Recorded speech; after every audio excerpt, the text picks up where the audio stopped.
Magandang umaga sa ating lahat mga kapapsi. Ako po'y kararating lang mga kapapsi. Galing sa trabaho mga kapapsi. Street duty po ako kahapon.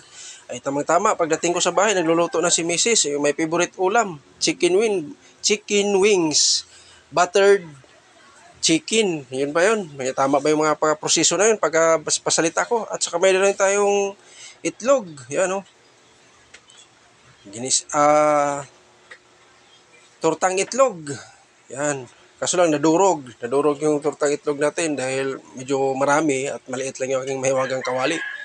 Yan, napakasarap mga papsi. Sigurado extra rice na naman tayo. Tsaka ginamos. Yan ang sinong pamilyar nito sa ganitong klaseng ulam. Yan, ginamos. Ginisayan mga kapapsi. Lagyan ng mantika, sibuyas, bawang, lahat ng ricados nandyan, paminta.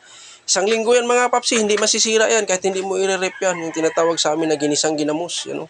Sinong nakaranas ng ganyang klaseng pagkain, lalo na sa mga probinsya. Yan, napakaganda yan.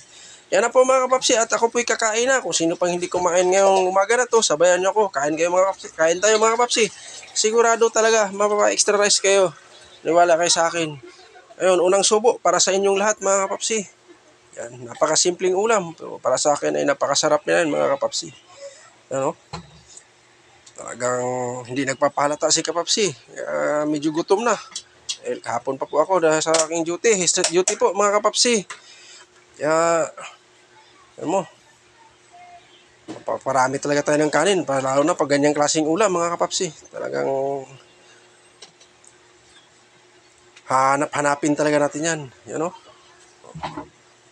Yan, chicken wings mga kapapsi. Buttered chicken. Napakasarap yan. Tapos may kunting ginamos tayo. Saka may tortang itlog tayo mga kapapsi. Tapos yung kanin natin, medyo malamig-lamig na, hindi masyado mainit. Siyempre, pag ako na talaga isang kakain mga kapapsi, nakakamay talaga ako. Dahil talagang, yan ang kaugalian ko. Pag ako nakakain, talagang hindi ako gagamit ng kutsara. Dahil medyo masarap ang pakiramdam pag nakakamay ka at mapaparami ka ng kanin mga kapapsi. Siyempre, bago natin ginawa yan, kailangan maghugas po tayo ng maayos mga kapapsi. Yan po, panulak natin, tubig. Yan, tubig lang muna mga kapapsi, dahil maaga pa. Kararating ko lang. Yan, balik tayo. Pagpatuloy natin mga kapapsi, sabayan nyo ako, kain tayo ng almusal. Simpleng ulam na yan mga kapapsi. Ulam nating madali-dali lang sa pagluto.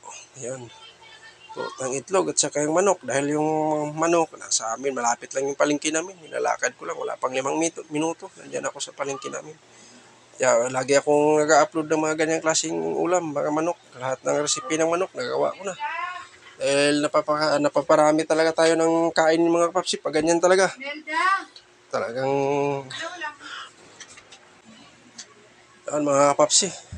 Talagang malasang-malasa yung ginamos. Inunti-unti ko lang mga kapapsi dahil pang papaalat lang po na sa ating recipe natin, sa ating ulam. Pang panimbang lang ba? Pang dagdag lasa lang din sa ating tortang itlog.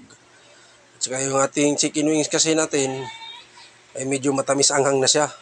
Kita naman yung hitsura nun. Talagang napakayami talaga. Hitsura pa lang. Lalo na pag matikman nyo mga kapapsi. Masarap pa parang ganitong klaseng ulam. Yan. Tamang-tama lang mga kapapsi. Tamang-tama lang yung ano niya. Yung tigas niya. Talagang nasa kalahati lang. Hindi rin siya matigas. Hindi rin siya malambot. Kaya talagang magaganahan ka talaga pag kumain ka mga kapapsi. Talagang papailing-iling si kapapsi. Dahil napaparami na nang nakain. Hanggang dito na lang ako. Bye-bye.